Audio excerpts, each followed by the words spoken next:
Hello, this is video 3 in our new series, Know Your Contract.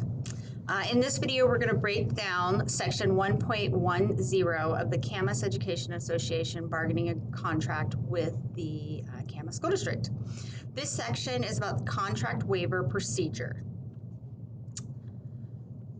It's an important part of how changes or exceptions to the contract can be made. Let's dive right in. You can find the contract waiver procedure, section 1.10, on page 7 of our contract. So what exactly is a contract waiver? Well, it's a formal request to temporarily change or waive specific parts of the contract. This process allows for flexibility when both the building administrator and CEA representatives believe there's a need to make a temporary adjustment. All right, first, let's look at how a waiver request is initiated. It can either be the building administrator or a CEA representative. Excuse me. That can start the process. Here's the important part.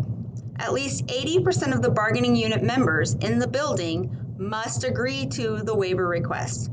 This means a strong majority has to support the change before the request can move forward. It also has to be a documented vote. All right.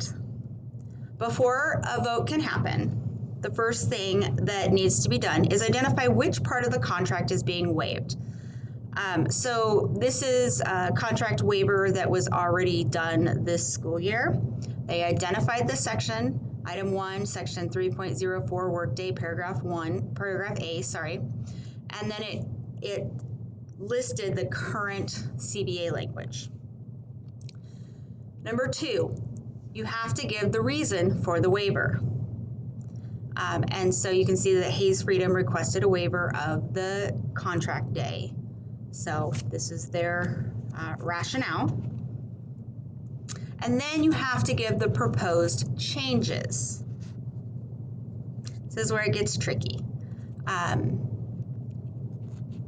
This has to be done and include information on what the actual change will be, as well as what the timeline will be. So this is only good through the end of this school year. But as you can see, they meet 30 minutes every Wednesday. So to offset that, their administrator or their principal proposed sending them home early one Wednesday a month. Because that's their early release time. Rather than only meet every other week, they want to meet every week. And so by offsetting that hour, their 2 Wednesdays a month where they don't have an early release, they're able to still meet. But since that's past the contract day, they had to have a contract waiver in which to make that happen. All right. There is a form that CEA is using.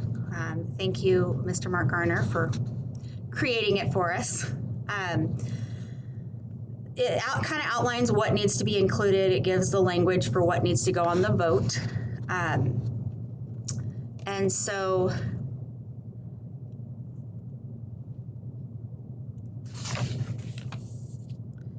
when it comes to the vote, we also have a Google form that lays out the exact needs of what we just have to copy and paste from the form into the Google form. So as you can see, Grass Valley had some issues with conference week and getting all their plan time, so they had a contract waiver this year.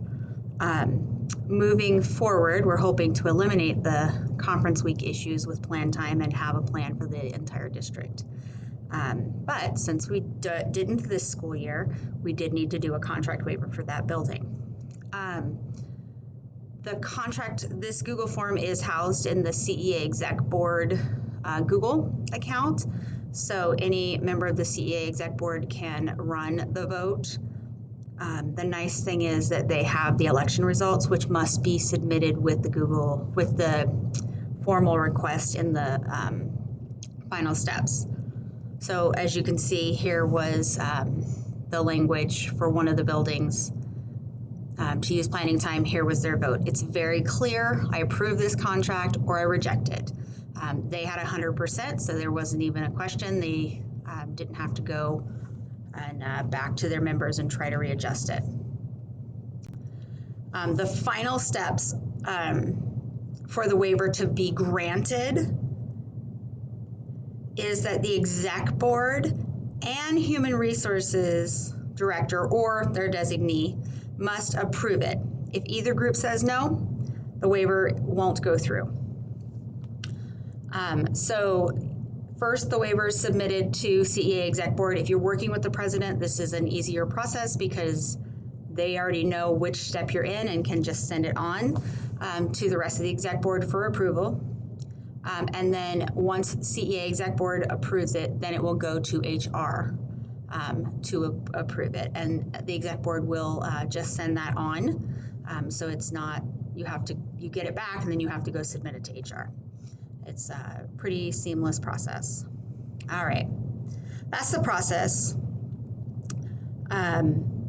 It's all about ensuring that changes to the contract are thoroughly reviewed, agreed upon by the majority, and approved by both CEA and Human Resources. Just to recap, a waiver request starts with either the building administrator or CEA representatives. A lot of times it is a joint effort in creating something's not working for a particular building. And they work together to come up with a plan. The waiver must explain which contract language is being waived, why it's needed, and the time frame, and exactly what is being changed.